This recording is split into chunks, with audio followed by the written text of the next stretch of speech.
Nyarlathotep, el caos reptante. Soy el último, diré al vacío del público. No recuerdo con claridad cuándo empezó, pero fue hace meses. La tensión general era horrible. A una época de agitación política y social se sumó una extraña y amenazante aprensión de un peligro físico espantoso, un peligro generalizado y omnipresente, un peligro que solo puede imaginarse en los fantasmas más terribles de la noche. Recuerdo que la gente andaba con rostros pálidos y preocupados, susurrando advertencias y profecías que nadie se atrevía a repetir conscientemente ni a reconocer haber oído.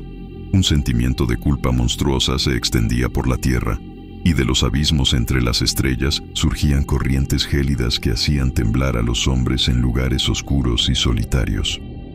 Hubo una alteración demoníaca en la secuencia de las estaciones. El calor otoñal persistía aterradoramente, y todos sintieron que el mundo, y quizás el universo, habían pasado del control de dioses o fuerzas conocidos al de dioses o fuerzas desconocidas. Y fue entonces cuando Nyarlathotep salió de Egipto. Nadie supo quién era, pero era de la antigua sangre nativa y parecía un faraón. Los Fellahin se arrodillaron al verlo, pero no supieron explicar por qué. Dijo que había surgido de la oscuridad de 27 siglos y que había escuchado mensajes de lugares que no estaban en este planeta. A las tierras de la civilización llegó Nyarlathotep, moreno, delgado y siniestro, siempre comprando extraños instrumentos de vidrio y metal y combinándolos para crear instrumentos aún más extraños. Habló mucho de las ciencias, de la electricidad y la psicología, y ofreció exhibiciones de poder que dejaron atónitos a sus espectadores, pero que aumentaron su fama a una magnitud descomunal. Los hombres se aconsejaban ver a Nyarlathotep y se estremecían. Y donde Nyarlathotep iba, el descanso se desvanecía, pues la madrugada se llenaba de gritos de pesadilla. Nunca antes los gritos de pesadilla habían sido un problema tan público. Ahora los sabios casi deseaban poder prohibir el sueño de madrugada, para que los gritos de las ciudades perturbaran menos horriblemente la luna pálida y compasiva que brillaba sobre las aguas verdes que se deslizaban bajo los puentes y los viejos campanarios que se desmoronaban contra un cielo enfermizo. Recuerdo cuando Nyarlathotep llegó a mi ciudad, la grande, la antigua, la terrible ciudad de innumerables crímenes.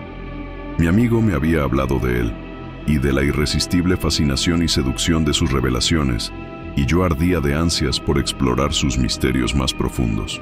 Mi amigo decía que eran horribles e impresionantes, más allá de mi imaginación más febril, que lo que se proyectó en una pantalla en la habitación oscura profetizaba cosas que solo Nyarlathotep se atrevía a profetizar, y que en el chisporroteo de sus chispas se arrebató a los hombres lo que nunca antes se les había arrebatado, lo que solo se veía en los ojos. Y oí insinuar que quienes conocieron a Nyarlathotep contemplaron cosas que otros no vieron. Fue en el caluroso otoño que atravesé la noche con la multitud inquieta para ver a Nyarlathotep. A través de la noche sofocante, subí las interminables escaleras hasta la habitación asfixiante. Y en la sombra de una pantalla, vi formas encapuchadas entre ruinas y rostros amarillos y malignos que observaban desde detrás de los monumentos caídos. Y vi el mundo luchando contra la oscuridad, contra las olas de destrucción del espacio final, girando, agitándose, forcejeando alrededor del sol que se apagaba y enfriaba. Entonces, las chispas jugaron asombrosamente alrededor de las cabezas de los espectadores, y se les erizó el pelo mientras sombras más grotescas de lo que puedo describir salían y se acurrucaban sobre las cabezas. Y cuando yo, que era más frío y más científico que los demás, murmuré una temblorosa protesta sobre la impostura y la electricidad estática, Nyarlathotep nos sacó a todos por las vertiginosas escaleras hacia las calles húmedas, calurosas y desiertas de medianoche. Grité a gritos que no tenía miedo, que nunca podría tener miedo, y otros gritaban conmigo buscando consuelo. Nos jurábamos mutuamente que la ciudad seguía igual y que seguía viva, y cuando las luces eléctricas empezaron a apagarse, maldecimos a la compañía una y otra vez, y nos reímos de las caras extrañas que poníamos. Creo que sentimos algo descender de la luna verdosa, pues cuando empezamos a depender de su luz, nos desviamos en curiosas formaciones involuntarias y parecíamos conocer nuestro destino, aunque no nos atreviéramos a pensar en él. Una vez miramos al pavimento y encontramos los bloques sueltos y desplazados por la hierba, con apenas una línea de metal oxidado que indicara por dónde habían pasado los tranvías. Y de nuevo vimos un tranvía, solitario, sin ventanas, destartalado y casi de lado. Cuando miramos al horizonte, no pudimos encontrar la tercera torre junto al río, y notamos que la silueta de la segunda torre era irregular en la cima. Entonces nos dividimos en estrechas columnas, cada una de las cuales parecía dibujada en una dirección diferente. Una desapareció en un estrecho callejón a la izquierda, dejando solo el eco de un gemido estremecedor. Otro se adentró en fila en una entrada de metro infestada de maleza, aullando con una risa demencial.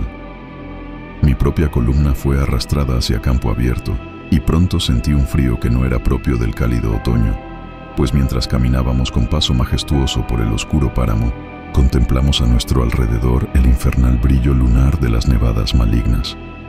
Nieves sin caminos, inexplicables, dispersas en una sola dirección, donde se extendía un abismo aún más negro por sus paredes relucientes. La columna parecía realmente muy delgada mientras se adentraba soñadoramente en el abismo. Me quedé atrás, pues la grieta negra en la nieve iluminada por el verde era espantosa, y creí haber oído las reverberaciones de un gemido inquietante mientras mis compañeros desaparecían. Pero mis fuerzas para quedarme eran escasas. Como llamado por quienes me habían precedido, medio floté entre los titánicos ventisqueros, tembloroso y asustado, hacia el vórtice invisible de lo inimaginable, gritando conscientemente, mudamente delirante. Solo los dioses que fueron pueden decirlo. Una sombra enferma y sensible, retorciéndose en manos que no son manos, y girando ciegamente más allá de las medianoches espantosas de la creación putrefacta, cadáveres de mundos muertos con llagas que fueron ciudades, vientos osarios que rozan las estrellas pálidas y las hacen parpadear bajo, más allá de los mundos, vagos fantasmas de cosas monstruosas, columnas medio vistas de templos no santificados que descansan sobre rocas sin nombre bajo el espacio y se elevan a vacíos vertiginosos sobre las esferas de luz y oscuridad. Y a través de este repugnante cementerio del universo, el sordo y enloquecedor redoble de tambores y el gemido delgado y monótono de flautas blasfemas desde cámaras inconcebibles y oscuras más allá del tiempo, el detestable golpeteo y gaita al son de la danza lenta, torpe y absurda de los gigantescos y tenebrosos dioses últimos, las gárgolas ciegas, sin voz y sin mente, cuya alma es Ñarlatotep.